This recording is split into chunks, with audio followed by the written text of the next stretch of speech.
I am your host, Edward, and tonight we follow Albert Campion into Apron Street, a London cul-de-sac steeped in secrets and ancient resentments. This is More Work for the Undertaker by Margery Allingham, dramatized for radio by Margaret, with Francis Matthews as Albert Campion, Geoffrey Matthews as Lug, and Tim Meets as Detective Inspector Luke. The setting for More Work for the Undertaker is London, 1946. The Palanode family live under the same decaying roof, quarrelling over worthless shares and ghostly grudges, until one of them dies under suspicious circumstances and rumours of poison and hidden wills swirl like fog across the cobblestones. Albert Campion is about to discover that even in death, family secrets rarely stay buried.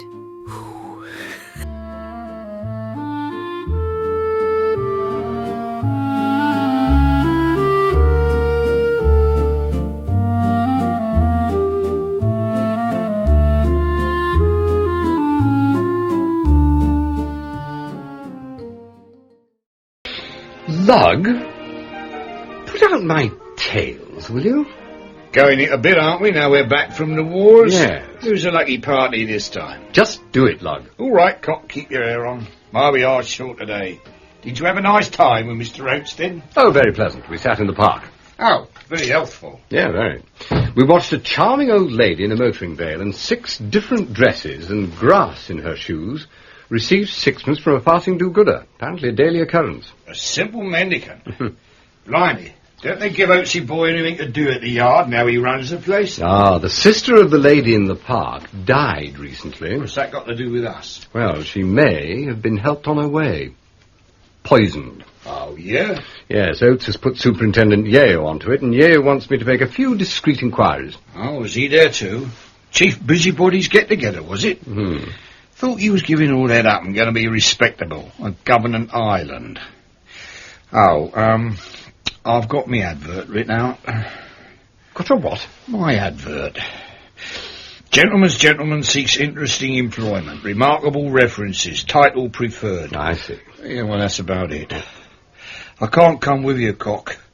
I don't want to see myself an international incident. Yeah. But can't you oblige the Chief just this once? No, I fear not, no. But it is interesting. It's the Palinode family are relics of a gracious past. They're odd and brainy, but not the sort who get poisoned. Well, could happen to anybody. Yes, well, they'll know soon enough. They're digging the poor sister up again, Miss Ruth Palinode. It tickles your fancy, doesn't it? Can't resist it. As a matter of fact, Renée Roper has asked me to go and stay for a bit. Well, that nice old stage lady. How does she fit in? Well, she apparently now owns the house where all the Palinode tribe live. Well, those that are left, anyway. So she's naturally very concerned. Yeah, what a coincidence. Must be an omen. No, 2 crows don't make a summons, Lug. You need 3 for that. Move your arms. What's the time? I've got to ring Lord Doddaway before 5. Oh, so it's final then. You're going to accept? Yes, I am. Yeah, better tell the lady wife then. Lady Amanda rang up and asked, but I said I didn't know. What's this? Courtesy, sympathy, comfort in transit.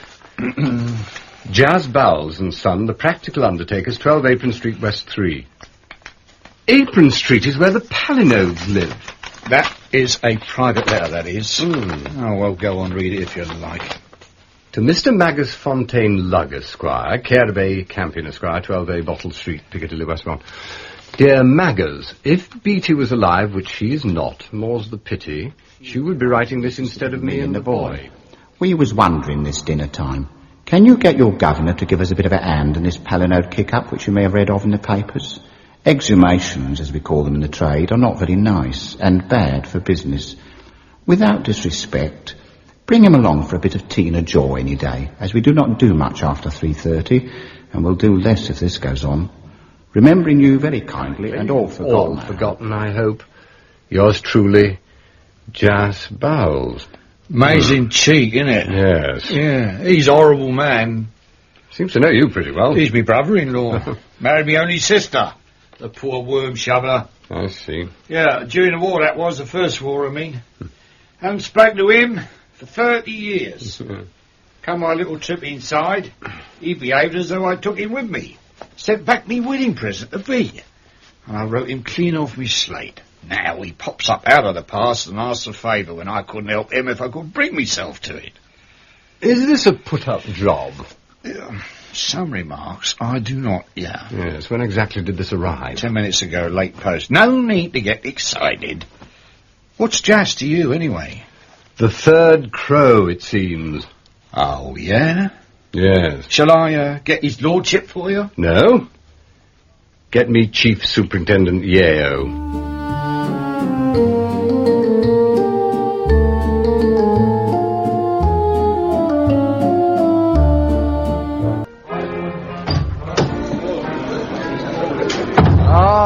Mr. Campion? Yeah. DDI Charlie Luke, sir. Superintendent Yale said I'd find you here. I'm glad to see you. I hope it's not as bad as that. That's our ration. 4 doubles each. Oh, good. Marchop looks after us here at the plate layers, but she says it'll have to last the night. It's gold dust these days. It's very generous. Tell me, how many Palinode murders have you actually got on your hands? I don't know of any for certain. Not yet. I don't know what you've heard so far, but I'll rough it in as it's come to me. It began with Dr. Smith, a tallish old boy married to a shrew. Starts getting poisoned pen letters. Oh, yeah. I'll show you the filth later. But chiefly, accuse him of conniving at murder. Old lady called Ruth Palanode, murdered, buried, no questions asked. Doc to blame. Doc gets wind up slowly. Feels patients may be getting the same letters. I'm called in. Now we go to Apron Street. That's the Palinode house, is it? Not yet. Street important. Narrow little way. Old Brotherhood Chapel, now the Thespis Rep Theatre. Highbrow, harmless, one end. Portminster Lodge, the Palinode house, the other. The district's gone down like a drunk in 30 years, and the Palinodes with it. Now, a dear old variety gal turned lodging house keeper owns their house. Mortgage fell in. She inherited. Her own place got blitzed. So she moved over with some of her old boarders and took the Palinode family in her stride. Well, Miss Rope is an old acquaintance of mine. She did me a very good turn back in 36, when I was having a bit of bother with some ballet stars. Did she, though? Then you can tell me something. Could she have written the letters? Well, I don't know sufficiently well to say. I should have guessed she was the last person in the world not to have signed her name. Oh, so should I. I love her. We're going on the halls, we are. But you never know, do you? Anyone else?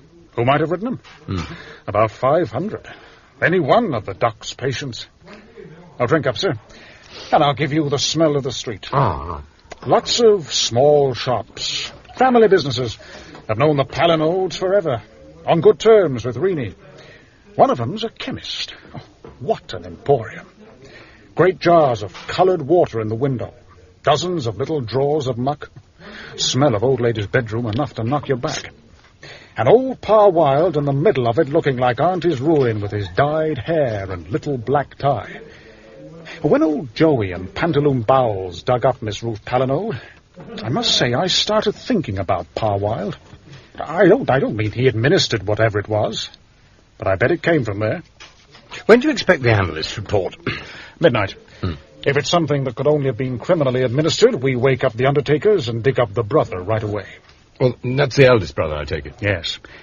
Edward Palinode, age 67 at the time of his decease 7 months ago.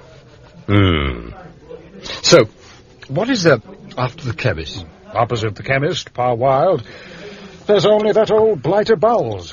The bank, the entrance to the Mews, which goes down to Barrow Road, and the worst pub in the world, the Footman. Portminster Lodge is on the corner, same side as the chemist's. Enormous. Basement kitchen where Reenie entertains her chums. Palinodes as boarders, and 1 or 2 others. Old variety turn called Clary Grace, just started the RAF. And a Captain Seaton. Oh, look through there. He's in the bar now, having his weekly half-pint. Oh, yeah. Socially party over in the corner. Quite the dandy, isn't he? Yes. Lives on next to nothing, but keeps up appearances. He was Reenie's pet boarder in her other house, so she brought him with her. He's one of the better rooms now.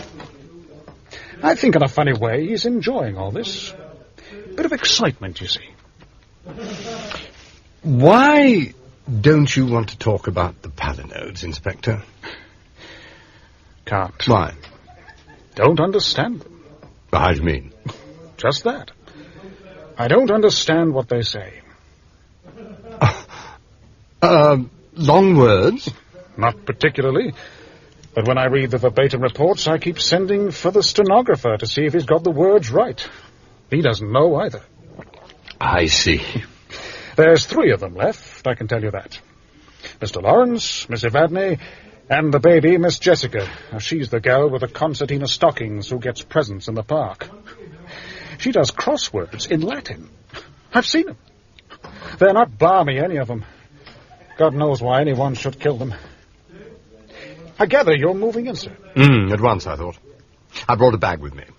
Reenie's passing me off as her nephew. It's good news to me. Sorry I can't give you a line on these people, Mr. Campion, but they're old-fashioned and out of the ordinary. I've got to the stage where as soon as I think of them, I feel a bit faint. I'll send you word of the analyst's report as soon as I get it. Right, thank you.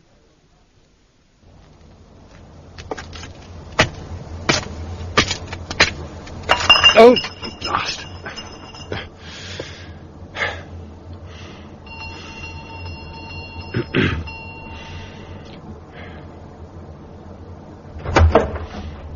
Who is it? Oh, it's you, Ducky. Yeah. Oh, come in, do. Right. There. Oh, this is good of you. I appreciate it and I shan't forget it. Oh. Now, how's your mother? Nicely? As well as can be expected, Aunt Reenie. Oh, but I know well. We mustn't grumble. Now, come along to the kitchen, dear. Clary, I don't think you've met my nephew, Albert. He's the one from Bury, the knobby side of the family, dear. He's a lawyer, and one does so need one at a time like this. I'm glad to be here, Auntie. Pleased to meet you. My name's Grace, Clarence Grace. Oh, I don't suppose you've heard of it. Now sit down, Ducky. I expect you're hungry, and I'll find you something. Oh, thank you, Auntie. I've already eaten. Oh, are you sure? Oh, yes, absolutely. I had something on the train. Oh, well, that's a mercy anyway. Have a drop of Clary's stout then, dear, while I get on with your bed. It's quite a nice room, and no one's died in it. In my time, at any rate, so you needn't be nervous. Have some beer? Oh, thank you. You know, Reenie's been a pal of mine ever since I was a nipper. And somehow, I can't see you being her nephew. I should have heard of you before. I must have. She's one of the very best, Reenie is. Your old man wasn't really her brother, was he? Only in a manner of speaking. Oh, that's rich. That's wizzo. I shall use that. You're a laugh, you are. You're going to cheer us up. Here, keep up your strength. They can't get at the bottle stuff. Who? The family. The Paliales upstairs. Roll me over. You don't think Reenie or I, or even Captain Excuse My Glove, have been going in for chemistry, do you? We're all right. We've known each other for donkey's years. It's the Paliales, that's certain. But they can't get at the beer. Check the seals myself. I should hardly think you were all in much danger of indiscriminate poisoning. I mean, it's not as if any further attempt has been made, is it? My dear old boy, you're a lawyer. You don't see the situation in a human light. Of course we're all in danger. There's a killer about, isn't there? Besides, what about the brother, the first one? He died, didn't he, last March? The police will be having him up next. They're all in it together. That's my theory. Well, I realise they're eccentric. Eccentric? Oh, good Lord, no. They're all number 8 hats and very quite. Their old man was a sort of genius, a professor. Letters after his name. Old Miss Ruth wasn't up to the family standard. She was going a bit. Used to forget her own name and take her plate out in public and that sort of thing generally. Thought she was invisible, probably. I think the others just got together and talked it over and she couldn't make the grade. Where could I meet one of them? Well, you could go up now, Ducky, if you cared to. Take that tray up to Miss Evadne for me. Somebody's got to do it. Dear me. What a collection. Oh, never you mind. That's what she has. There you are. First floor, third door on the left. Right. Clary, you can do Mr. Lawrence tonight. Take him a kettle and he can mix it himself. Right.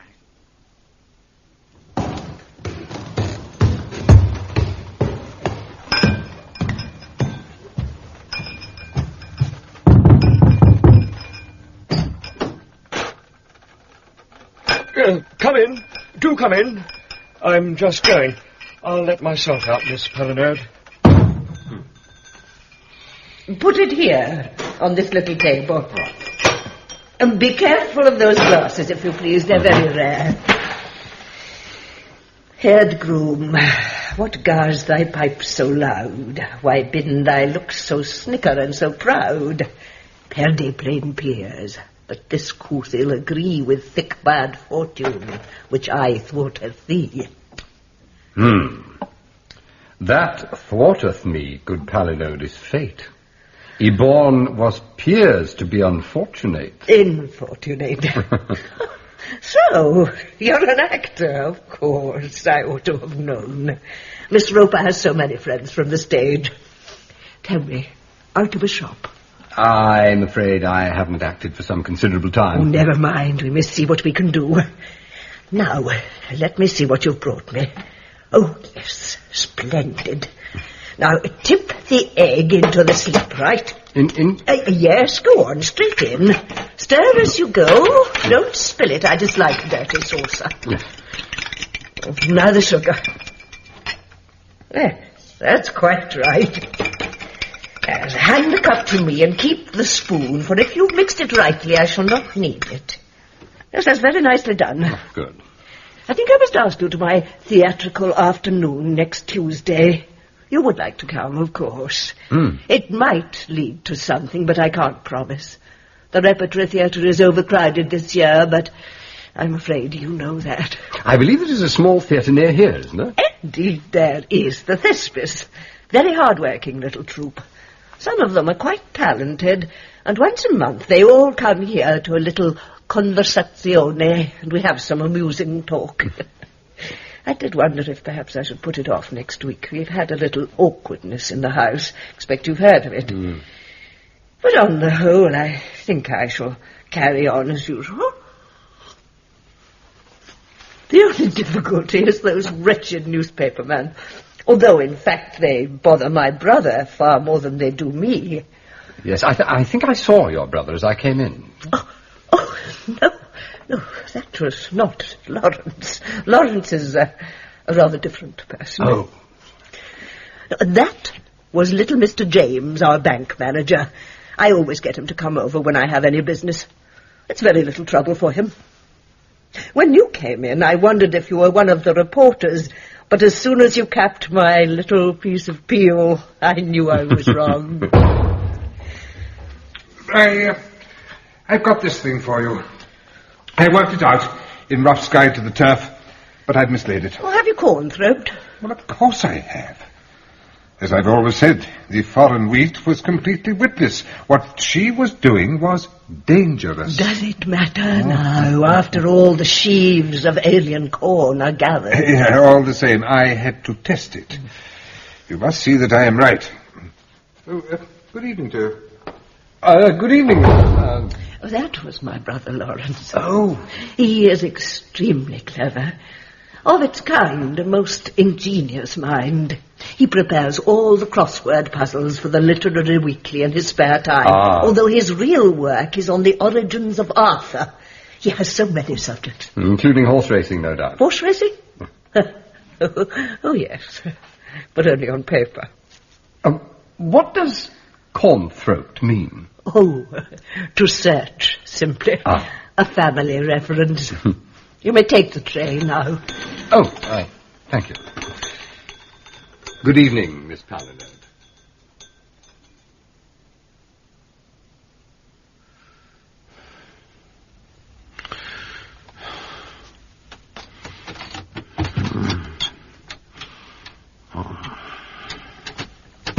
What? There's a light switch by your side, Ducky.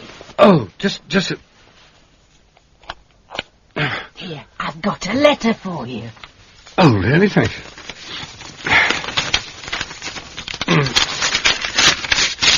Oh.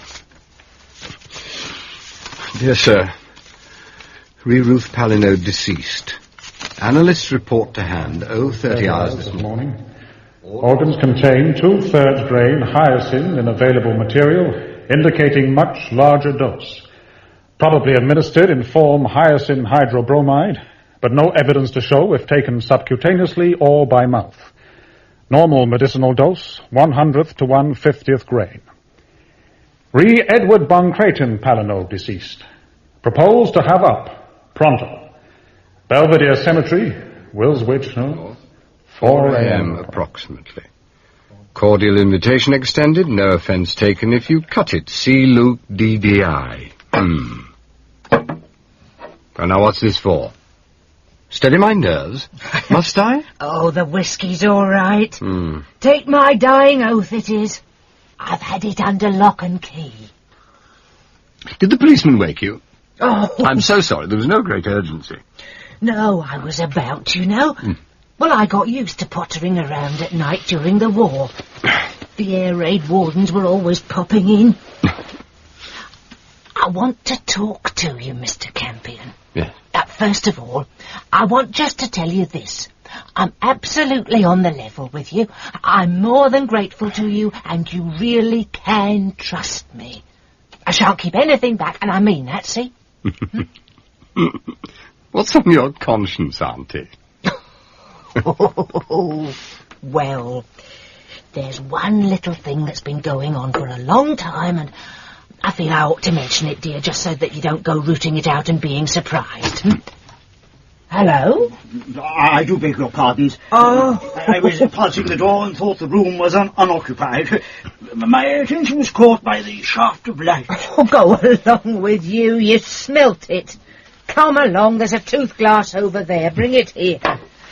Here. There.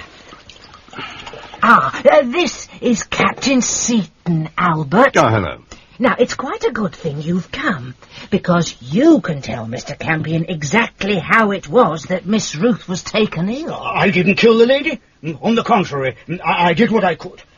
I found her in the hall about 12:30. There she was, with crimson in the face, and shouting out what sounded like a lot of figures. But she couldn't articulate properly, so I knew she was ill, not just mad. Well, the doctor told me ages ago her blood pressure nearly broke his instrument. Got her to her room, sat her in the only chair free of books, and covered her over, and went for the Sawbones next door. He was just off to officiate at a birth of some sort, and said he'd come back when he could. I came back and took another look at her, and she seemed to have gone to sleep. That's right, dear.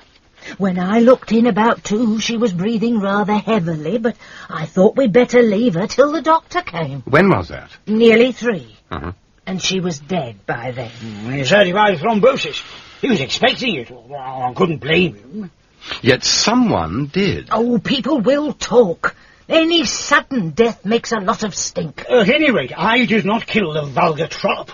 I had words with her, I admit it, and I still feel I was within my rights. But once and for all, I did not kill her! Oh, shush, don't wake the house, dear. Good night. Many thanks. Good night. Go there, silly old fool. Now all that'll have to come out, I suppose. It's only because of the room. Old people are like children, they get jealous.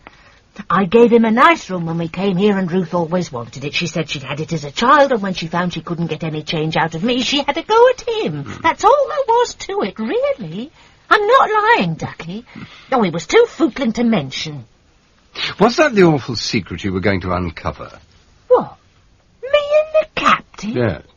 Oh, my dear, we've lived in the same house for nearly 30 years. You don't want a detective to find out any secret there. You want a time machine. No, I was going to tell you about the coffin cupboard.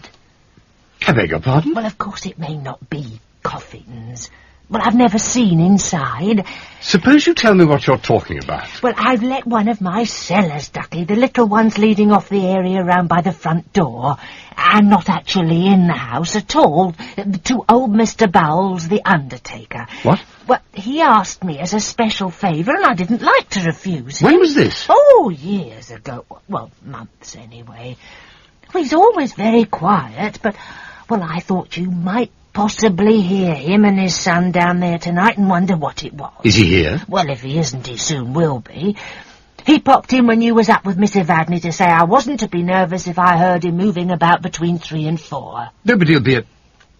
Oh, no, of course. They didn't bury him. Mr. Edward? No, Bowles and Son didn't know. Oh, there was a fuss about that. Mr. Edward had it put in his will, the thoughtless old man. Oh, he was full of smarty ideas.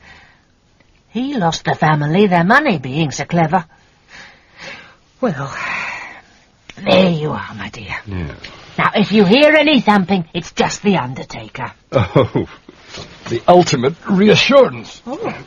Are we going to have a look? Oh, I've never liked to spy on him. It's 3 or 4 months since he came last. Lead the way. Is that them? This way. We'll go in the drawing room. There's a window there just above the cellar steps. Keep close to me. Good heavens. Whatever is that smell? Oh, that's all right. That's nothing. In here. Can you hear them now? Yeah. Shine your torch, Ducky. You'll see better. Oh! Oh! Edward von Cretin Palinode, born September the 4th, 1878, died March the 2nd, 1946. Mr. Edward's coffin. Yes. Oh, how can it be?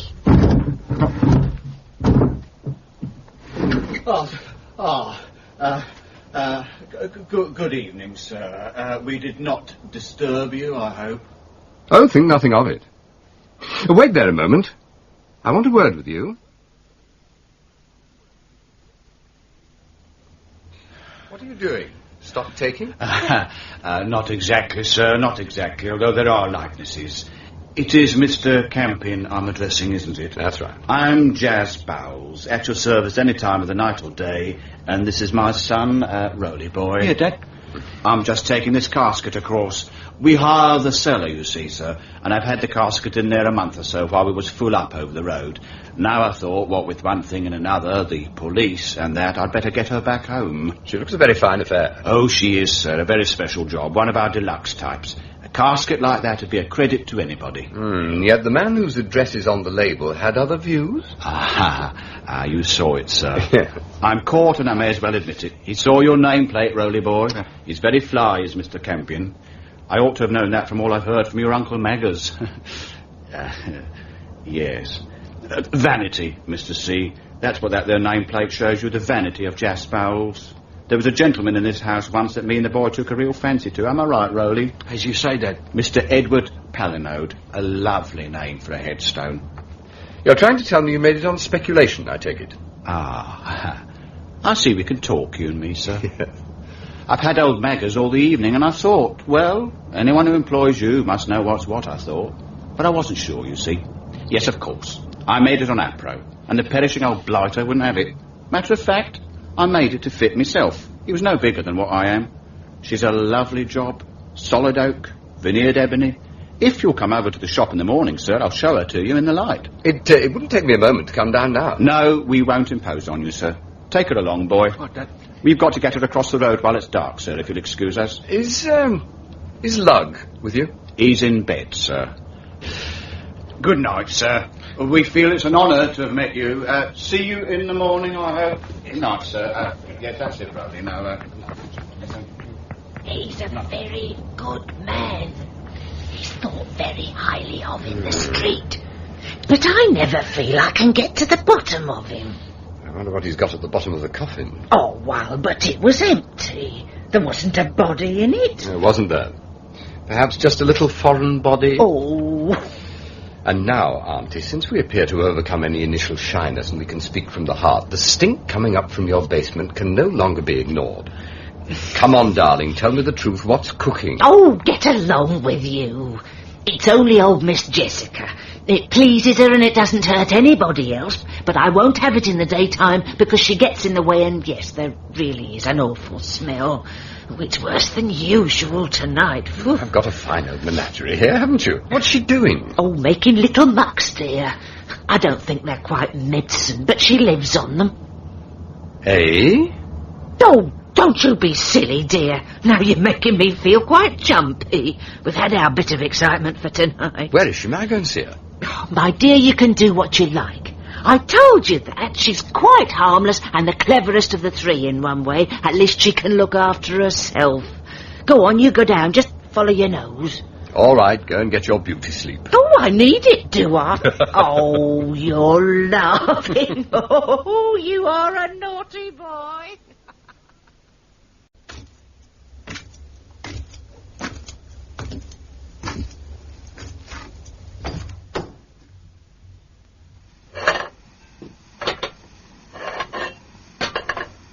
Oh, who are you? I'm staying here. I smelled something, so I came down. No one warned you, I suppose. The inefficiency in this house is quite extraordinary. Well, never mind. I'm sorry you were disturbed. Now you know what it is, you can go back to bed. Oh, I don't think I shall rest. Can I help? No, I don't think so. It's not very difficult, and as a recreation I find it amusing even. People make a drudgery of feeding themselves. That's very ridiculous. I make it a relaxation, and I get on very well. I see you do. You're very alert. That doesn't suggest improper food. That's very true. Now, would you like a nice cup of nettle tea? It's quite as nice as yerba mate and very good for one as well. Well, thank you. Good. I don't quite understand, though. What are you doing? Cooking. It may seem peculiar to you that I have to do it in the middle of the night in my own home, but there's an excellent explanation for that. Have you heard of a man called Herbert Boone? No. There you are, you see. Hardly anybody has. He wrote a book called How to Live on 1 and 6. Now, this was written in 1917, of course, nearly 30 years ago. Since then, the index figure has risen by approximately 40%, so we must translate that as roughly 2 and a penny. Still sounds miraculous, doesn't it? It does indeed. Do you do it? Live on 2 and a penny? Yes. Oh, I do, nearly. I'll lend you the book. It answers such a lot of people's problems. I should think it might. Dear me, yes. Now, what's in there, may I ask? Oh, in this tin? Oh, the thing that's been smelling, rather, is over there. It's embrocation for the grocer's knee. But this is broth of a sheep's jawbone. Not the whole head. That's too expensive. But cooked with herbs, it does very well. Look, is this really necessary? Do you mean, am I so poor that I have to live like this? Or are you merely inquiring if I am mad? No, I'm sorry. I don't really understand at all. I have less money than the others, not because I'm the youngest, but because I trusted my elder brother to invest the greater part of my inheritance. He was a man of ideas, but he was not very practical. He lost all our money. I will not tell you my exact weekly income now, but it is counted in shillings and not in pounds. Oh, this is the tea, is it? Where'd you get the nettles? Hyde Park. There are lots of weeds. I mean herbs there, if one hunts for them. I made a mistake or two at first. You have to be exact, you know, with plants. And I was quite ill several times, but I've mastered it now, I think. Taste it, and if you can't bear it, I shall understand. But you must read the book. Right. Oh. Lawrence doesn't like it either, but he drinks it. And he drinks this yarrow tea I make. He's very interested, but he's more conventional than I am. He doesn't really approve of my having no use for money. Although I don't know what he'd do if I had. But he has none. Is all this helping you, do you think, to find out who poisoned my sister Ruth? How did... I know who you are. You're a detective. Oh. I saw you with the other policeman in the park today. You must know. But I don't. I have no idea. I may as well admit I'm not ungrateful to whoever it was. You'll find that out, so I might as well tell you. She was very trying, was she? Well, not very. I hardly saw her, but I had cause to fear her. You see, the Palinode family is in the position of the crew of a small boat. If one member drinks all his allotted share of water, the rest must either watch him die of thirst or share. And we haven't very much to share, even with the assistance of Herbert Boone. Is that all you're going to tell me? Yes. The rest you can find for yourself. It's not very interesting. But why? Why? I have no gifts.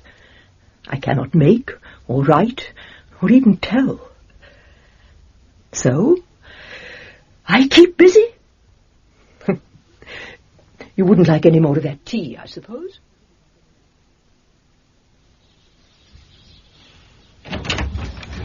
Morning, sir. What? Oh, morning, Luke. Really sent you tea, so I begged a cup for myself. Oh, thank you very much. Officially, I'm interviewing her lawyer nephew. I don't suppose that tail's going to wear, but I suppose we may as well stick to it as long as we can. Yes. Miss Jessica spotted me as a sleuth. She saw me with Oates and Yeo in the park. Did she? Oh, they're not balmy, any of them. Now then, sir, what are the chances of Parwire the chemist having a basin full of hyoscine hydrobromide in his locker? Oh, small. No, my impression is that it's rarely used in medicine. Of course, it earned its reputation as a poison when Crippen tried it on Belle Elmore. Well, what is it? Henbane, I think. Really? What, the weed? Yes, I think so. It's very common. Grows everywhere. Damn it, you could find it in the park. Yes, I suppose you could. But then you'd have to make the muck. I better try the dock. And then I must tackle the bank manager. I saw him briefly last night. He'd been to see Miss Evadne. Neat little soul. That's him. Mr. Henry James. Why does that name sound familiar? Refuses to talk about clients' finances unless subpoenaed. Miss Ruth was spending too much before she was killed. I've got that far. Of course, Yeo says money is the only respectable motive for murder. Well, none of these old dears has got any. They pay Reenie peanuts, just 2 or 3 quid a week. And Jessica only pays 5 bob. What? 5 shillings. Really? Well, she won't eat a thing except her own boiled muck. I don't know how Reenie does it, but she's got money. A lot of money. I hope she's not in something with just bowels. That would destroy my faith in women. Oh, no, I hardly think so, no. I mean, would she have dragged me down in the middle of the night to catch him if she were? That's right. Well, shall we see the bank manager? I'd like to get there about 10 o'clock. All right. Oh, by the way, this came over the blower last night. Housebreaker called Lukey Jeffries in Charlesfield Prison Infirmary. Delirious. Well, what on earth is that? Keeps whispering Apron Street. Don't send me up Apron Street. When he's lucid, he says he's never heard of the place. Do I take it he's frightened? Seems so. There's a note at the end. Physician reports sweating and deep agitation. Just like old Bowles last night. He was sweating too. Look, I'll get up. Dear me, this is very awkward. I told you, Inspector, the bank can give no information whatever, save under subpoena. And I hope to goodness it isn't going to come to that. I really do. Could you consider forgetting the bank for a moment? You know the Palinode family in a private capacity, don't you? Yes, I suppose I do. We'll avoid the subject of money, then. Any good? We'll have to. What do you want to know? It's only routine. Miss Ruth Palanode was murdered. Is that official? Yes, but don't publish it before the inquest is resumed and over. We're the police, you know. You want to know how well I knew her and when I last saw her.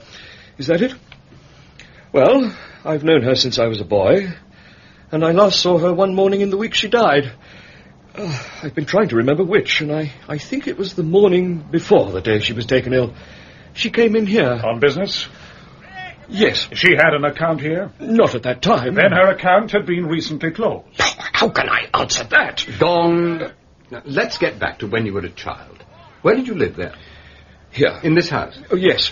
There are living quarters over these offices. My father was the manager at that time.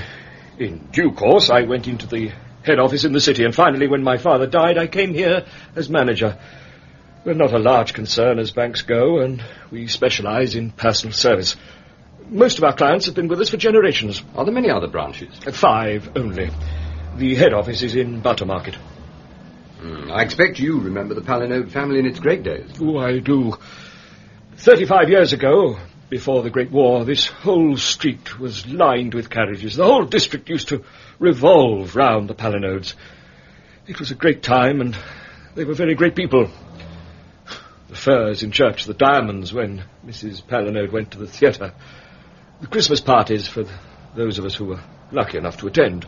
When I came back and found them as they are now, it was a shock, a genuine shock. They're still very charming people. Oh, yes. One still feels a duty to them. But, my dear sir, then... Perhaps Edward Palinode was not the businessman his father was? No. Miss Jessica tells me that her weekly income is measured in shillings. Miss Jessica? I cannot discuss that. No, of course not. When you saw Miss Ruth last, the day before she died, she was quite well then, was she? Oh, on the contrary. I thought she might be very ill. She was excitable, very overbearing and extravagant in her demands. In fact, when I heard next day... Yes, I'm certain it was the next day that she'd had a stroke. I wasn't at all surprised. So you accepted the diagnosis without question? I did, I'm afraid, absolutely. I said, well, I'm not astonished. There's one weight off the shoulders of those poor people. I should never have seen you, I knew it. There's a person to see the inspector. We don't want him in the front office, Mr. James. I sent him out again. It's a detective. He wants you with the Muse, sir. Very well. Congreve, when did Miss Ruth Palinode last call on us? The day before she died, was it not? No. It was the same day. No. I'm sure it was the day before. Thank you, Congreve. That will be all. What's going on out there? It's our right-hand neighbour, Mr. Bowles. Now, what's he been up to, eh? Perhaps he's gone up Apron Street. Well, he can't do that, sir, because this is Apron Street. You must be a stranger if you don't know that. I'll see you out, Mr. Campion. I'm afraid old Congreve's hearing varies. He has been with us a great many years and has certain privileges, or thinks he has. I tell you, even money isn't what it used to be. That's pure heresy, but sometimes I believe it. Good morning. Where is it, Dice? It's not here, Mr. Luke. Go on, Mr. Bowles, tell us again. Where is the coffin you fetched out of the cellar at Portminster Lodge last night? At number 59 Lansbury Terrace, where we're just off to now. If I'd only known you wanted to see it, Mr. Luke, I'd have cut off me right hand rather than have used it. I'd have been obliged to oblige you, I would, really. Beautiful nature you've got, Bowles. The body is actually in it, is it? All the relatives standing round it at this very moment, I suppose? He happened to need it this morning. It happened to fit. He happened to have an accident with the one he made for a customer. He happened not to know we might be interested. You've put the words in me mouth, Sergeant. We'll just take one more look round the house, if it's not inconveniencing you. No, that is a pity. I can't manage it, Mr. Luke. Not unless we go down Lansbury Terrace at a gallop, and that might be misunderstood and cause bad feeling. But as luck will have it, I've got my brother-in-law in the kitchen. He's sitting over the fire with an heavy head. He'll be pleased to show you around and be a witness. Very well, we'll do that. See you after the party, Bowles. You didn't ought to joke, Mr. Luke. Not on this subject. Ah, my dear Inspector. Welcome to our humble kitchen. I saw you chatting among the crows, so I wandered round the front and through the shop. Lug says they handed him a Mickey Finn last night. Oh. What did they dilute it with? A Guinness and 2 halves of bitter, I ask you. Me. I went off, like one of me brother-in-law's customers, and now I feel like one. That's typical of Jas. Absolutely tip. In his own house. Yeah. Well, there's nothing here. I've staggered round the old tuppenny-halfpenny outfit, and there's not a wax flower out of place. I don't know what the old hypocrite's up to, but whatever it is something extra. Extraordinary? No. I speak English, I hope. Extra, meaning something else. Something that's nothing to do with the little bit of now it's your turn over the road. Oh, keep it quiet if you're Christians. I can hear a fly stamp this morning. Jas is up to something extra. Nothing to do with worm shoveling. and nothing to do with the Palinodes. And we knew that, I should hope, when we got the letter from him in the first place. What he didn't realise was that my employer would make a job of it, and he certainly didn't expect me to come for a brotherly stay, luring us down here by hinting he could tell us something. Well, he could, but it's not the lot. Miss Ruth Palinode used to like to put a bob on an horse, like anybody else might. Rowley did it for her. Jas thought it was interesting because it was secret. Ignorant persons often make that kind of mistake. Yeah. Did she ever win? Now and again. Lost in the long run, like most women do. Yes, well, that explains a lot. Money's tight. If one member of the family goes bust, the burden falls on the rest. How's that for a motive? No motive for murder is exactly first class. What is Jas up to, Lug? Do you know? Not yet, Cook. Give us an hour. Shifting booze, perhaps. What gave you that idea? Oh, it crossed me mind, that's all. It's something heavy that has to be carried careful. Righto, Lug. Keep your eyes open. I'll see you later. Perhaps you could join me for a spot of meatloaf in the plate layers. About 12:30? Right, good. I'll see you then. Yeah, he's in a hurry. Late for a funeral, do you think? Oh, good morning. This is number 59. I'm afraid I'm very late. Oh, you are, sir. They've been gone over half an hour. Oh, now, which way? I mean, it's down there, isn't it? Well, sir, it's quite a distance. You'd better take a taxi. Yes, I will. I shall know it, shall I? I mean, you know these big cemeteries. It's a little awkward to arrive. Wrong function, you know. Tell me, they're in limousines, are they? Oh, why, you can't miss it, sir. It's horse carriages. Very nice and old-fashioned. There's a lot of flowers and a lot of people. And you'll see Mr. John. Yes. Yes, indeed. Well, I must hurry. I shall know it. A great many flowers on a perfectly black coffin. Oh, no, sir. On an oak coffin, rather light. Oh, yes. Oh, you'll know it, sir. Of course you will. Yes, of course. Yes. I shall take a taxi. Thank you. Feeling a bit better after your orgy? Very funny, I'm sure. It shouldn't have happened to a dog. And there's something else funny, too. I was just... Sorry I'm a bit late, sir. We're short-handed, what with that Greek street shooting. We've got a general call-out for the gunman, but no sign of him. Did you see who's in the bar? Clary Grace. Thick as thieves with that old blob lip from the back. Congreve? They make an unlikely pair. Don't they? A lot of relationships around here are a bit unusual, if you ask me. Yeah, like the one in the chemist's. Far Wild? There's a rum shop. And the old corpse behind the counter, he's not ordinary. And then, there she was. What are you talking about? That's right, behave like an official, don't listen and then ask. They missed something on that there island you was going to govern, I am telling you. I went into the chemist for a pickup after my unhappy accident last night, and as I was talking to old Paragoric, in she come, Bella Musgrave. Her as used to batten on the bereaved at funerals. Oh. He'd give her a look, and she give him one, and then she went in the back. Sure? Yeah, it was her all right. Same black veil, same gentle eyes, full of hypocrisy. An extraordinary thing.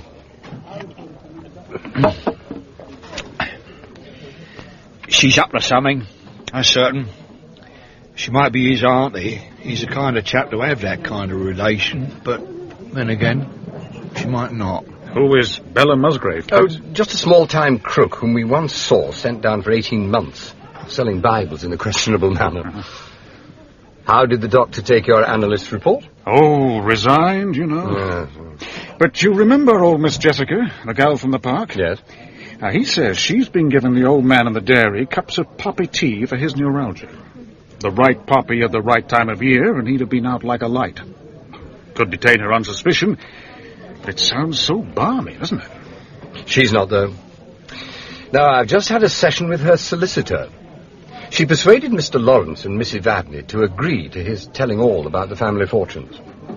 She's anxious to assist as much as possible, well, so she says. It seems they all own shares in absolutely worthless commodities. Mr. Edward apparently had a genius for unsuccessful speculation. Nothing came up. Now, there was a rumour that Brownie Mines might have a spark in them, but that fizzled out too. Evadne and Lawrence lost faith in him and kept £7,000 each. Jessica went on longer. Edward died worth just £75 in cash and £100,000 in various shares, nominal value only. They've all willed their worthless shares to their friends, just to show that they would have done something for them if they'd been able to. Struth. Yes, Miss Ruth appears to have had a spiteful streak. She left her parcel of Brownie Mines shares to the captain to pay him back for pinching her room. Not worth anything, I suppose. Ah, a motive, you think? No, I'm afraid not. Anyway, there's no reason to think that he knew in advance he was going to get them. Not much light there, is there? No, but I think I'll drop a line to Superintendent Yeo. He may be able to shed a little. Oh, by the way, friend Jas has been caught out. Yeah? Yes, the Lansbury Terrace affair was a perfectly respectable oak coffin, not Mr. Edwards' resplendent ebony. The old perisher. We'll get him, never you fear.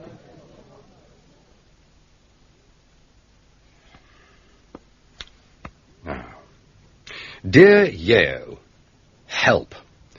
There are one or two gaps at this end which need filling, if you will. 1. Known associates of Looky Jeffries, housebreaker, currently in Charleswood Infirmary. 2. What has Bella Musgrave been up to lately? Any recent convictions? The local chemist is on her visiting list. 3. Is there any henbane growing in Hyde Park? How easy is it to extract hyoscine from it? 4. What do you know about Brownie Mines? 5.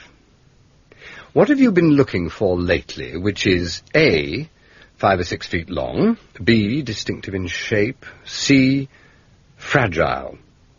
Silks are old masters in rolls, occur to me, but it could be some delicate or illegal piece of machinery.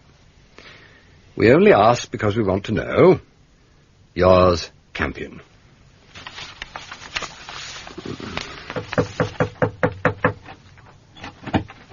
Ah, there you are.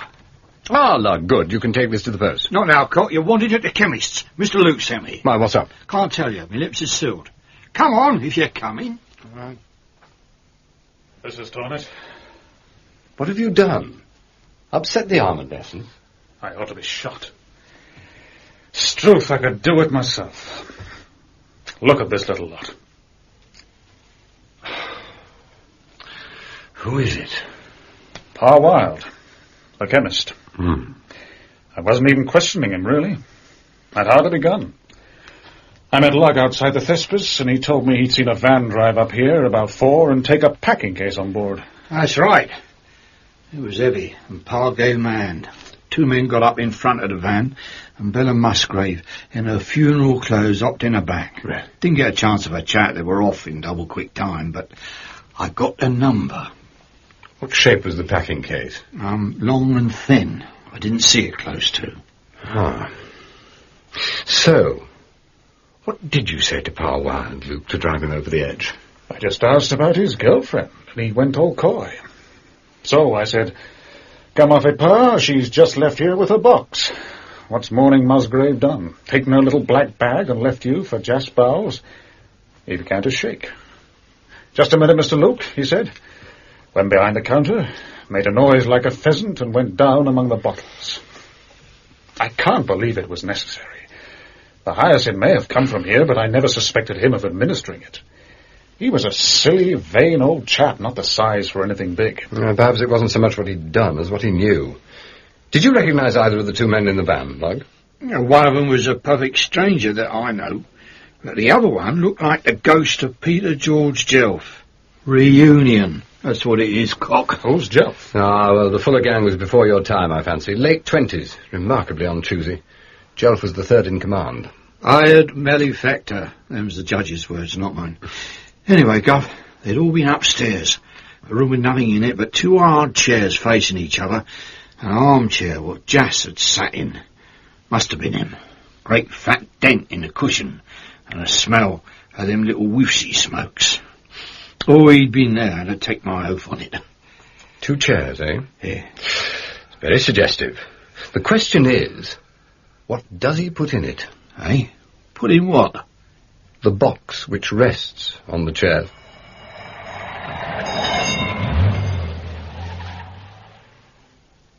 Mr. Campion, this is a treat, this is. Ah, we're alone, Mr. Bowles. Yes, I thought the boy was here in the kitchen, but he's gone back to his work. Maggers is away. As soon as there was that tragedy over the road, he came hurrying in, said goodbye, and we haven't heard of him since. Would you sit here, sir, on my right, so I can hear you better? Oh, it's a very shocking thing, poor Wilde. He wasn't a friend of ours exactly, but we were very close, nodding acquaintances, as one might say. I didn't go to the inquest, but I sent Rowley, out of respect. Suicide when the balance of mind was disturbed, they brought in, well, that's always the kindest way. We're putting him down tomorrow morning. I don't suppose there'll be a penny to come, but we shall do him with as much luxury as if we were waiting on you yourself. I wanted to ask you why you bothered to send for me. I, sir?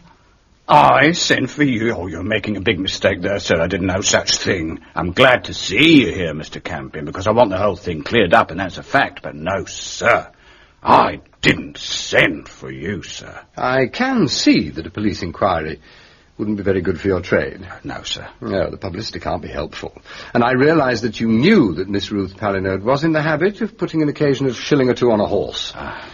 But I don't think that point was strong enough to make you send for me. No, Mr. I didn't send for you, Mr. Campion, but trade is trade, and the police are the first to forget it. I do allow that. Now, there is a little something that perhaps I ought to mention. I only saw one thing that was really curious when Miss Ruth Palinode died. It was a very small thing. May not have had any significance, but it made me think. I saw Mr. Lawrence Palinode washing up. Really? When was this? Tea time. Nearly 5. Miss Roper sent Mr. Grace over. I went up alone, all quiet and respectful, for we do tread as light as we can. I hesitated in the doorway, and there he was, washing up. Mr. Lawrence Palinode? Yes, sir. In Miss Ruth's bedroom? Yes. There was the dead lady covered with a sheet, and there was her brother, cool but nervous, if I make myself plain, with every immortal cup or glass or spoon the room contained out on the old-fashioned washstand. He was dipping the last one into the jug as I came in. It was quite open. Is that all? The whole truth, sir. I thought it was significant. Have you told anybody else? No one. Well, it's some time ago, and it's only my word against his, isn't it? Could I offer you a glass of anything? Mr. Luke says I drink embalming fluid. That's only his idea of fun.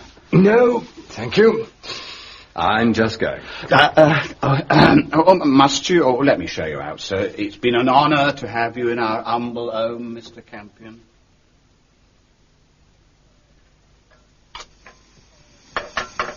Oh, there you are, dear. You managed to get round the crowd all right, that's right, Ducky. Oh, people are so gruesome, aren't they? Oh, some of them are reporters, of course. They've gone off the Greek Street shooting now that there's been another death in Apron Street. Yes, the vultures will gather. They weren't interested in me, I'm glad to say, although the captain and Mr. Lawrence were having some difficulty getting through. What, together? Oh, they must have made it up then. Oh, they were having such a row earlier on. But Mr. Lawrence is never angry for long, bless him.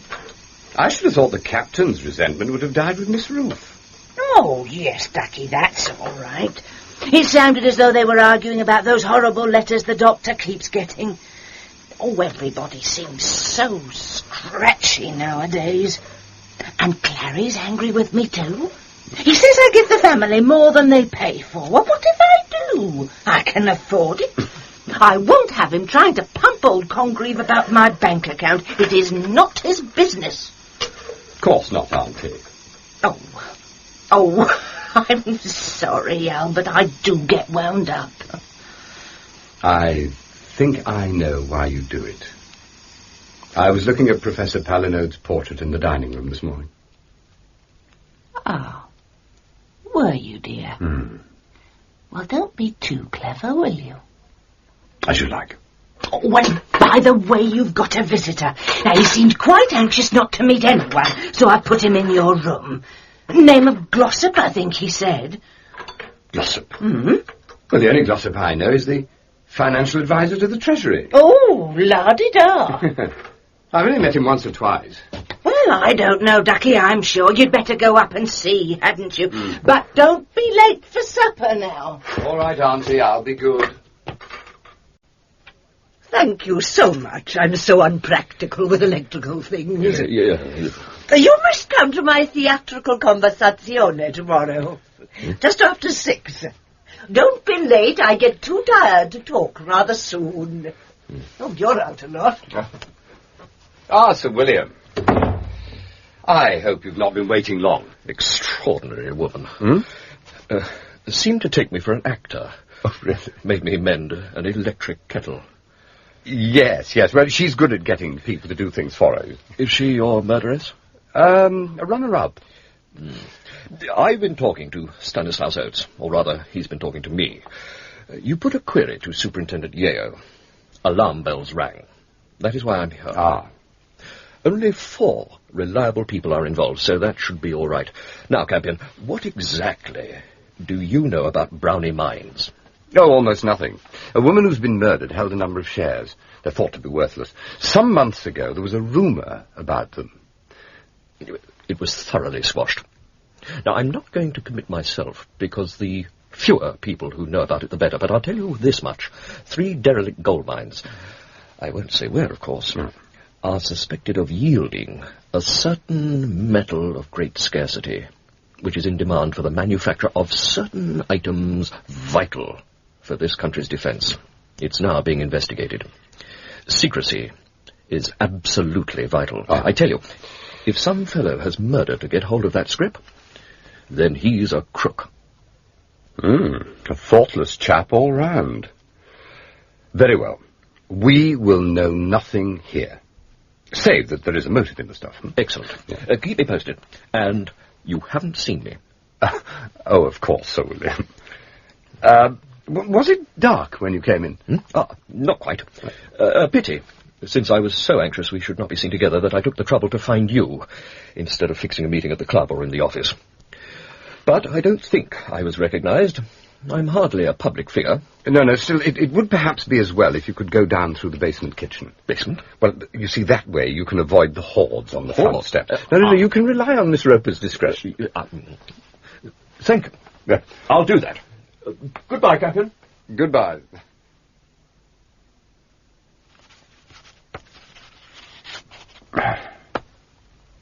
Dear Amanda, I expect you'll have received my other letter by now. I don't know how much longer I shall be away. We're still largely in the dark, though I have great confidence in Charlie Luke. It's rather like working with a human dynamo. He's very young for the job, but he will go far, I'm certain. He never lets go, you see, the best quality for a detective to have. My best love to Sexton Blake Jr., and to you as always, Albert. It's only beer. Luke. What a country. You drink pretty, I'll have a bottle. Oh, what a day. No go with Edward. Looks like natural causes. Greener's been reported in France. He's one of the Greek Street pair. The other one has vanished into thin air. I've got a couple of chaps going over par wild stock. Nothing there so far. Oh, and the docks had another poisoned letter. Oh. You can read it. Here. Oh, thank you. Oh, dear. You, blank, etc., etc. Oh, well, he could have spared him that. Blank, dear me. Glass tells all, don't forget.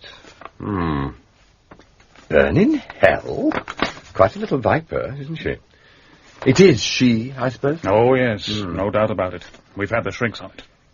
Well, what it all seems to boil down to is, yes, here we are. The brother is the one who's being clever. He's got what she left to the captain, who is a poor fool. Fascinating if true. How come? Because Miss Ruth's legacy to the captain, whom she disliked, was 8,000 preference negotiable shares in a deadly secret. Sit down and listen to me break a confidence. And then I think we must have a word with Lawrence. Forensic medicine, toxicology, mental abnormality and crime. Good Lord, quite a library. Lawrence Palinode becomes more interesting. Chase me. Foul-mouthed feeder again, look. What? All by itself on the mantelpiece. Envelope as well. Addressed to Lawrence? Yes. Postmarked yesterday. May I, Well, worse and worse. She must be mad. Seems to want to insist, though. You have robbed a fool. We didn't go over this room when we interviewed him before. No. I may as well admit I didn't understand a quarter of what he said last time. He takes me to the fair every time he opens his mouth. But why hasn't he reported this? Looks damn funny to me. Well, you can ask him now. Did you seek permission to come in here? I see you have a letter of mine. May I have it? Do you mean you wrote it? I? In moments of aberration, I suppose. It's an interesting theory, but hardly tenable. I have seen another like it addressed to the doctor. It is the same handwriting. It's a woman, you know. Well, probably you don't find that as shattering as I do. Are all these library books? Most of them. I wished to read up on the subject when I read the first anonymous letter. You see, someone on the inside must have written them. She knows so much about us. What made you so sure your sister Ruth had committed suicide? You are remarkably well informed. You washed up every cup and glass, you see. Had it been only one, we might have been forgiven for arriving at a different conclusion. The Undertaker saw me, I suppose. Ruth was extravagant and had mortgaged her little income. Hic vivimus, ambitiosa pauperate. Evadne and I taxed her with it. She went to bed very upset and died the next day. When it occurred to me that she must have poisoned herself, I rinsed the vessels in her room because, I suppose, I didn't want anyone else to pick up anything dangerous by mistake. Where did you get the poison? That really is something for you to find out. The sedge is withered. I know nothing of any details. Ruth had a faulty mathematical streak. She had an absurd system, you know. I worked it out afterwards and found it completely unsound. Why do you think someone inside the house wrote the letters? Maybe one could have told tales to a friend in the meet queue. It must be someone sympathetic to the captain. The letters accuse me of robbing him, which is ridiculous. I gave him £5, a lot of money for the shares. They were quite worthless, and my sister Ruth left them to Seaton to annoy him, since he is so notoriously short of money. He's not one of the family, and I felt it my duty to see he was not victimized. It was very tasteless of Ruth. Would you sell them again for a £5? Oh, certainly not. I shall never sell them. Have you finished your interrogation, Inspector? Okay, for the moment. You'll remain in the house, won't you, Mr. Palinode? Oh. Shall we go up, sir? Off to plague Seaton now, no doubt.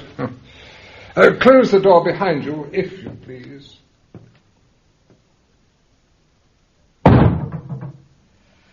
It's no use. The captain's had it. Oh. Must have drunk the whole bottle. One way of avoiding questioning. You'll have to sleep it off before we get a peep out of him. Here's a letter to you from the super. Ah, good.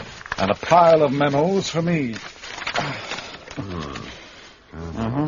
Nothing on Pa Wild, except that he was in debt all round. Doctor's report says undernourished. Suggests blackmail, I suppose. Could have done anything in his time. He was a chemist, wasn't he? Well, Yayo says Bella Musgrave hasn't stepped over the edge for years. Lucky Jeffries died without saying any more. And an amateur couldn't make Hyacinth from Henbane. My chaps have turned over Bow's shop and found not a thing out of place, except that he was sweating profusely. Just as he was when I went and asked why he'd sent for me. Oh, he denied it, by the way. Couldn't get rid of me fast enough. And I just caught a glimpse of old Congreve from the bank, hidden in the corner as I left. Pal of justice as well, eh?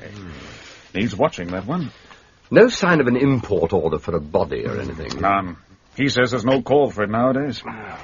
He's got a nice team of horses, though. You've seen those.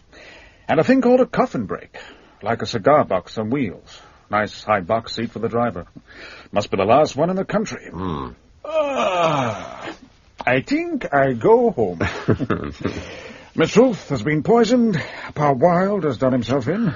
The captain has put himself out. Jas is innocent but sweating. And we're just exactly where we always were. Don't even know who wrote the filthy letters. Now, do you know, I've had a thought about that.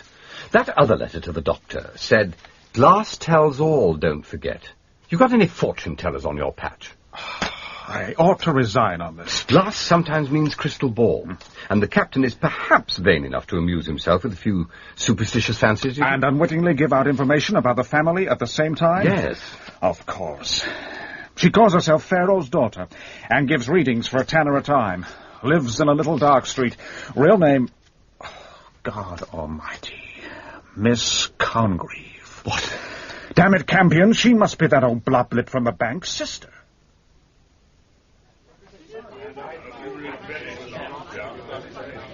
I say, footlights, very pretty. Candles, courtesy of Rennie. Not that Miss Evadne has noticed. The soiree's upstairs. Shall I announce you? Formal, is it? No, I don't. Let's just go up. I'm not invited. I shall be in the kitchen. How did you get on with the dusky lady? Pharaoh's daughter? Confessed at 5 this morning. Did it all for the captain. Grievance against the dock. He'd snubbed her sometime. She's crying all over the cells. Congreve slipped out the back way just as we got there, but we've got a call out. Oh, Albert, there you are. Oh, hello, dear. Oh, isn't it awful about my captain?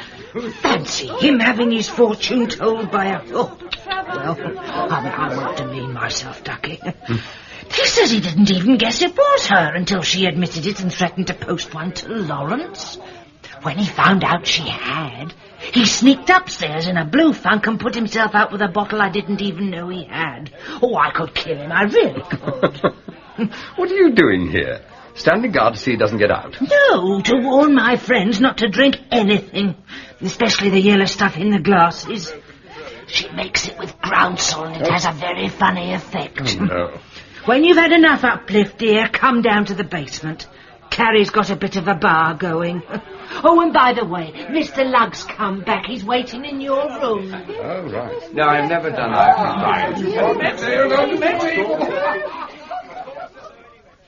Hello. Care for a baked meat? What are you doing exactly? Helping cock. I come round looking for you, and the old girl with a voice like a beak persuaded me to hand around. Funny mutt I'm pushing out, but I've took a fancy to her. Miss Evadne? The elder Miss P, yes. A lovely woman. Did you find out anything? No, not a lot. Apron Street used to be a joke until about a year ago, and now no one mentions it anymore. Only bloke I could hear of who actually said he was going up Apron Street was a finger called Ed Geddy. And he ain't been seen since. Geddy? Oh, the girl in the kiosk murder, Geddy? That's the one. Got clean away. Anything else? I looked up Peter George Jelf and his little lorry. Looks quite respectable. Got a two-man haulage business in Fletcherstown. Piece of resistance I've kept till last. The coffin's back. What? Startled you, eh? Did me. I peeked through Jazzy's shed window, and there it was, packed flat. Do you mean it had hinges? Might have had, didn't see. It was the right one, all right. Black as a piano, and as much gold on it as a commissionaire's trousers. Well, let's get back to the blowout. Now make up your mind what you're going to have. A cup of yerba mat or a small nettle pot. No. Yes, there's a ration of something else as well. Smells as if it come out with the flowers in the hall. There's not a lot of call for that. Good evening, Mr. Campion. Nice to see you. Oh, good evening, Doctor. Nice party. Yes. Is your colleague about? No, I don't think he's... Oh, it's you. Oh. Isn't this wonderful? I put a protest on the grocer's knee and it's done him good. The doctor admits it, don't you, Doctor? Excuse me. No, it has very little grace. He can't see, you see. But Doctor, you do admit, don't you? Oh, here you are. I'm so pleased to see you. Good evening, Miss Palinode. So great a number of people. It's certainly a larger gathering than usual. Good evening, Mr. Campion. Mr. James? So, you didn't bring your nice friend Sir William Glossop after all? Is that the Glossop of the PAEO Trust? A most brilliant man. Was he here? Oh, excuse me. Yes. He was waiting for this clever man and did me a little service. He did not introduce himself, but he left his hat on a chair and I read his name in it. I'm very long-sighted, you know. Adrian, are you thinking of reciting for us? I thought that was to be a treat for next time. I do hope so, for I really must not stay today. A most enjoyable evening, Miss Palinode. Good night. Good night. Good night. Oh, don't let that put you off, Adrian. Hardly a mind. You wanted, cock. What? Something's happened to Mr. Lawrence. Miss Roper says he's died. Oh, poor old chap. Never mind, you're all right now, Ducky. Well, how much longer have you got to go on bothering him, Mr. Luke? He had something quite different from the others, Campion. A different colour, a different stink. Did he? I don't want to commit myself, Luke, but I think it was something more than a purely herbal poison. The Tisane probably saved his life by making him vomit, but I think he had something more. Someone is trying to make it look like my sister Jessica. There was a scrap of leaf in my glass. It was hemlock, classic poison. I recognized it as soon as I hooked it out. Someone is trying to suggest that Jessica poisoned Ruth and Edward, but she wouldn't be so crude. No one but his maker killed your brother Edward. He had a stroke. I did the Babinski test. It's infallible. Will you see Miss Jessica now? And Superintendent Jeo's arrived. They're in the dining room. Come along then, sir. Look after Lawrence, Rini. Good evening, sir. What have you got, Luke? Something has disagreed with Lawrence. Did you know? Yes. I did not make a mistake. I made a grey nettle drink, and the tansy was yellow. They tell me the stuff Lawrence drank was a deep bottle green. With leaves in it. Really? Oh, well, then it could not have been mine. I strain everything most carefully, and I'm very fond of Lawrence. You are very alike, aren't you? You both so much resemble your father's portrait. And so, oddly, does Miss Roper. Oh, so you know. Yes, her mother danced, I believe.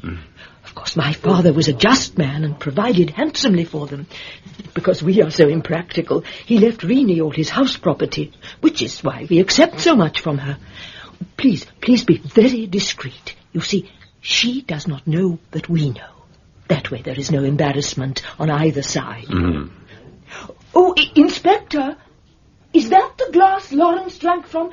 Do be very careful with it. It is one of Evadne's sherries. She has only 2 left. They are old Bristol. I saw them in her room the first night I came. She must have been entertaining Mr. James in the time-honoured manner. Oh, yes, we always give the bank manager a glass of sherry. Always? Yes. And does the bank reciprocate when you go there? Invariably. Lord, what fools! Luke, come on. Yes, Captain. You too, Yale. Captain. I hope your net hasn't any holes in it.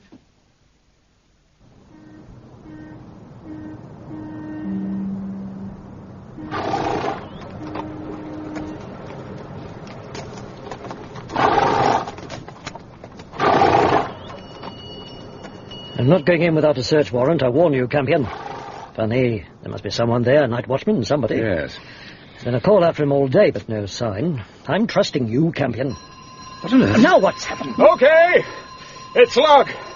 He's gone in through the window in a shower of glass. Oh, damn it, he's a burglar, isn't he? He'll get the door open, hop it, and we'll rush in and protect the property. Don't listen. What the hell's that? It's Jas. He saved us. He's going up Apron Street before our very eyes. Can we get a car? Can do. I hope you know what you're doing, Campion. Hope on, Governor. Car Q23 calling all cars. Chief Inspector Luke. I'm pursuing black horse-drawn vehicle with single passenger driver. Technical name, coffin break. Repeat, coffin break. Last seen, Barrow Road West, proceeding north. Inform all call points. Over. It's imperative we get to him before he stops. If you say so. Where's he going? I think to Fletcher's Town. Peter George Jelf has a haulage business there. Jelf? Yes. That's a coincidence. One of my men ran into him by chance on Euston Station yesterday. What? Well, it looked legit, but he glanced into the van out of force of habit, and the only thing he had aboard was a packing case marked Conjurer's Stores. Ah, so that's it. I wondered how they got the coffin back. Back? Central Control calling car Q23. Black horse-drawn vehicle thought to be coffin break. Seen corner of Greater X Road and Findlay Avenue, northwest. Proceeding north up Findlay Avenue at fair speed. Over. He's shifting. It's round the park already. Down here, driver. We're cutting off.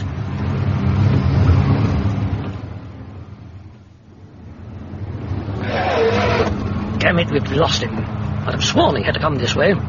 Let me out. He won't risk going on. He'll unload. He'll get away with it. Central Control calling car Q23. Message for Chief Inspector Luke. Attention, Joseph Congreve, 51B, Terry Street West. Found dangerously ill following murderous attack. Locked in cupboard, upstairs room, Apron Street branch, Class Bank. Over. Apron Street. He's in Apron Street. What in hell are we doing here? Listen. Quick! Block the road.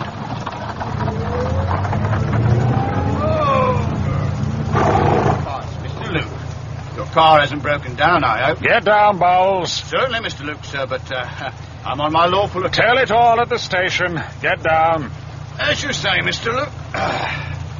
But this isn't like you. Can any of you gentlemen drive? The mare's not quite like a motor. Don't worry about that. I'll bring your horse myself. Get in the car. Very good, sir. I'm in your hands. Shall I go first, Mr. Luke? Open it up, Bowles. Open it, Mr. Luke? I hardly expected this, sir. Get on with it. Got a screwdriver? Of course. Very well. Stand back, gentlemen, if you please. The gentleman died of a bad trouble. There's no need for you to run any risk. We are used to it, of course. There you are, sir. Hope you're satisfied. It's not really very nice. Wait. Died, I think you said? Good Lord. What a rig. Doped, but still alive. Oh, yes, they were all alive, of course. That was the object of the exercise. Greener, your Greek Street bird was the one before this. What is it, an escape outfit? Yes, rather a good one. Awfully well done. Courtesy, sympathy, comfort in transit, in fact. They go to Ireland like this with a mourner laid on to weep them through the customs. Bella Musgrave, no less. Albie?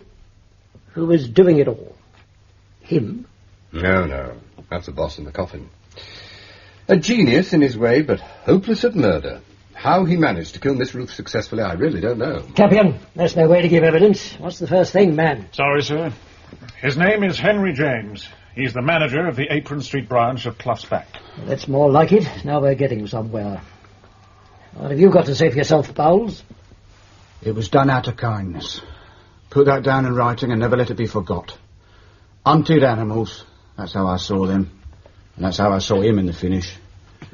You couldn't understand him because you don't know Apron Street. It was changing and he wouldn't have it. He tried to stop the clock. I sympathise with that, but he didn't ought to have turned to murder. Couldn't bring myself to believe it of him, not at first. Yet you did, you know. Because after you'd made the mistake of asking your brother-in-law to investigate, you were terrified that Jane should find out you'd done so, Ah, you noticed old Congreve in my kitchen that night, did you? Oh, yeah. You're very sharp, Mr. Campion, I'll say that. He came round nosing and asking funny questions. And I wasn't sure if he was doing it for James or not, so I wasn't going to speak in front of him, though in fact, James never trusted him. Seems to have planned a cosy retirement if the contents of that thing are anything to go by. Is there anything else we want from Bowles at the moment, Campion? Well, there's always Ed Geddy. Geddy? Still the poor little girl who couldn't have blacked his eye for him. Did he get away in this conjuring cabinet too? Got away, but didn't quite arrive. It was Ed Geddy who gave Apron Street its bad name among the fraternity. Either the drug was too powerful, the coffin too tight, or the journey too long. Ed died at the box. In view of the line he took when he thought Luke was going to raise the subject, Pa Wilde must have dispensed the drug. It will be a question of proof, sir, won't it? If it's true. Oh, well, I think that's about it. The only query is how James knew Miss Ruth's shares in Brownie Mines were going to be worth something after all. It's just one of those top-secret leaks in financial circles, I suppose. But she had told him she'd left them to him in her will, and he did have the opportunity to do her in almost daily, because every time the Palinode saw their bank manager, at home or in his office, they drank a glass of sherry together. Get away. No bank's done that for 50 years. Aha, except this one. Of course, I should have realised sooner. It was Lawrence's green sherry glass this evening that switched on the light. I didn't realise James had inherited the shares. No, he didn't. No, she'd already changed her will, so it was all for nothing. Oh. Except that he got Lawrence to buy them from the captain, hoping to take them over as security for a small personal loan. Well, that's my bet. And then he thought to clean up the whole thing by polishing off Lawrence and throwing the blame for both murders onto Jessica. But I don't know where he got the stuff from. I believe I can throw some light there, sir. Yes, Dice. We got it out of old Congreve in hospital. James didn't have to get the hyoscine. It was there, in the corner cupboard of his office, right beside the sherry and the glasses, in a sealed glass box marked poison. It had been there as a curiosity ever since the days of Crippen. Lots of people took a morbid interest about it at the time. Congreve had worked in the bank so long, he always knew about it, and noticed when it wasn't there anymore, and told his sister. When they read about Miss Ruth's symptoms, they put two and two together. They were proposing to blackmail James over it. Wasn't that cupboard ever cleared out? We've had 2 wars since Crippen was hanged. Cleaned, but not cleared, sir. It's like a drawing room piece when you get the door open, full of what you might call relics. The whole place is a bit like that. We found all the relevant papers in an antique wine cooler in his bedroom. We shall trace all his associates. Excellent. Excellent. Very neatly wrapped up. I didn't think you were going to get out of this one, Campion. Your praise is our reward. And now, if you'll excuse me, it is past my bedtime. Good night, Luke.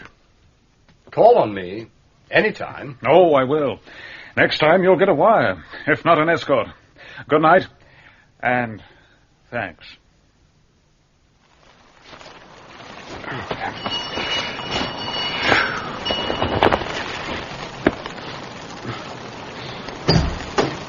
Oh, and about time too, Ducky.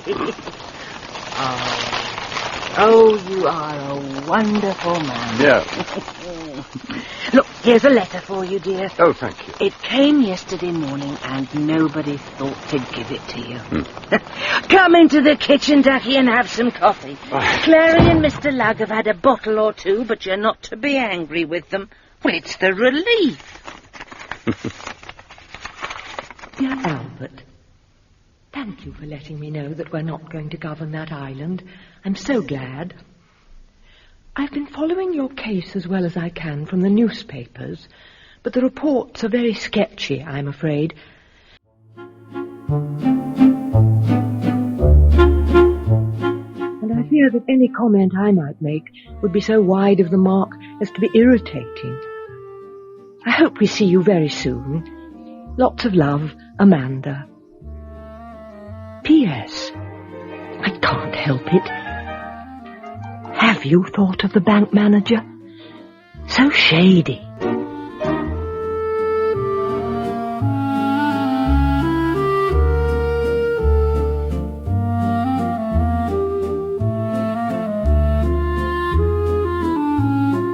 You were listening to Albert Campion, More Work for the Undertaker by Margery Allingham.